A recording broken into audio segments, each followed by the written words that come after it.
Sahabat Indonesia Nusantara Raya, di tengah hiruk pikuk berbagai hujatan terhadap Presiden Republik Indonesia yang ketujuh, Bapak Joko Widodo, nampaknya justru berbagai hujatan, berbagai hinaan itu, berbagai fitnah itu membuat nama Presiden Republik Indonesia yang ketujuh, Joko Widodo, semakin menyala. Bagaimana tidak? Di tengah hidup pikuknya, hujatan, hinaan, kemudian berbagai hal yang mendiskreditkan atau menjelekkan Presiden Republik Indonesia yang ketujuh Joko Widodo ini, termasuk diantaranya isu ijazah terhadap Presiden Republik Indonesia yang ketujuh Joko Widodo ini, justru malah eh, Bapak Joko Widodo ini memberikan satu semangat, memberikan satu api yang menyala-nyala di PSI ya, di Makassar. Jadi ini kan yang menjadi menarik.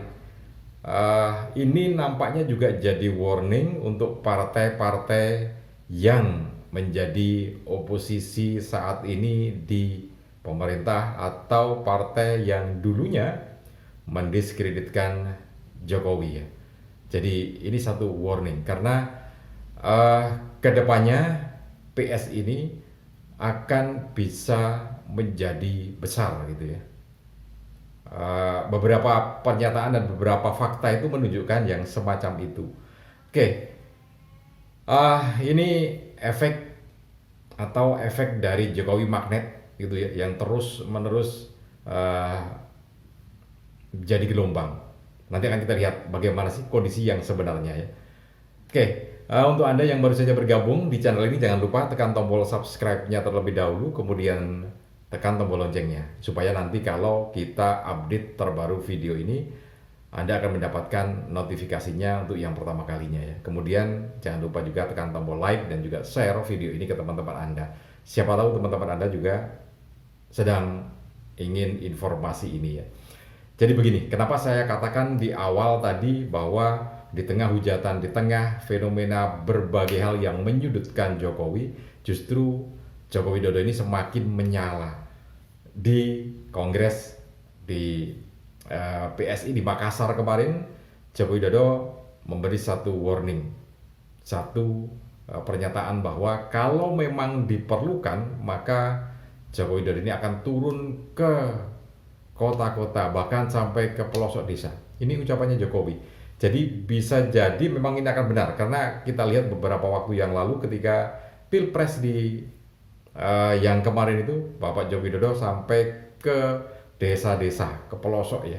Dan itu diungkapkan Jokowi saat kongres di PSI kemarin di Makassar itu, yang menyebutkan akan turun untuk bekerja mati-matian, bekerja keras untuk PSI gitu ya.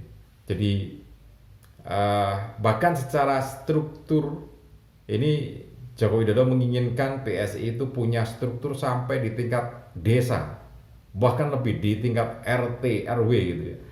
Nah bayangkan kalau itu kemudian terbentuk di tingkat RT RW, wah ini bisa benar-benar nyampe di Senayan ini ya PSI, dan menjadi satu kuda Troya atau kuda hitam yang bisa nyalip semua partai-partai yang sudah eksis saat ini ya. Karena kita lihat track recordnya Jokowi dalam menangani berbagai satu agenda politik ya. Kita lihat saja, kenapa saya ini, meskipun ini pendapat saya pribadi, tapi ini bukti dan faktanya kejadian gitu ya. Bagaimana Presiden Joko Widodo ini membuat Gibran Raka Buming Raka menjadi wali kota Solo, kan begitu ya. Kemudian juga bisa jadi wapres. Artinya begini, apa yang direncanakan itu oleh Bapak Joko Widodo, dan kualitas dari Joko Widodo ini memang benar-benar master itu ya, karena perencanaannya, dan kemudian kan kalau dalam ilmu bisnis kan ada perencanaan, ada organizing gitu ya, ada controlling gitu ya. Nah itu semua dijalankan gitu ya, dijalankan, dan memang hasilnya seperti yang kita lihat. Nah ini menjadi satu catatan, satu warning nanti ke depannya seperti apa. Eh, Berkaca pada beberapa kejadian yang sudah saya sampaikan tadi, ini sangat mungkin bahwa eh, Partai Solidaritas Indonesia yang berlogo gajah ini benar-benar bisa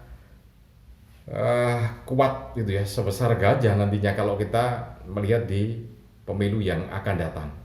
Seperti yang disampaikan oleh Ketua PSI Kaisang beberapa waktu yang lalu di Jawa Tengah juga sempat menyampaikan bahwa akan membuat Jawa Tengah menjadi kandang gajah gitu ya.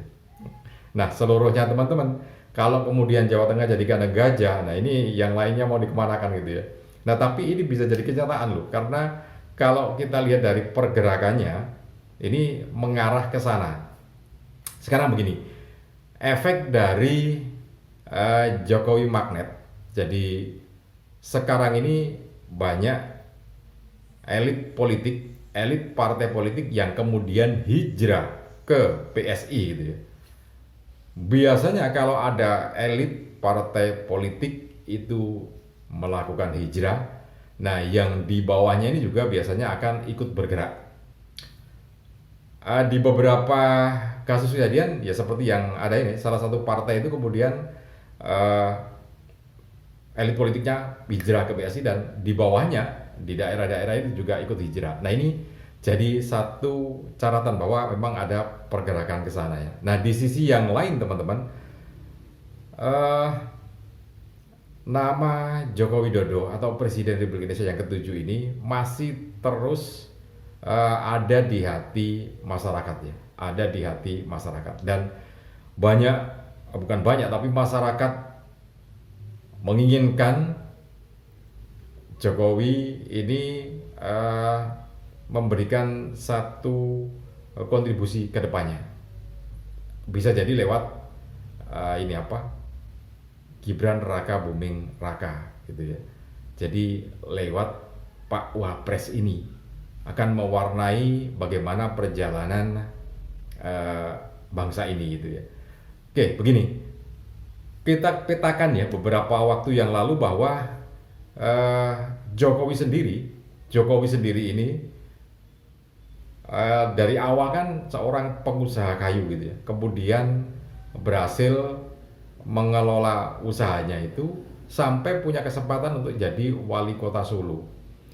Nah, di wali kota Solo ini pun beliau sukses karena melihat dari kondisi usahanya, kemudian jadi wali kota juga sukses, dan akhirnya bentuk sebuah kesuksesan. Apresiasi dari kesuksesan beliau adalah menjadi gubernur DKI, menjadi gubernur daerah khusus ibu kota Jakarta Raya.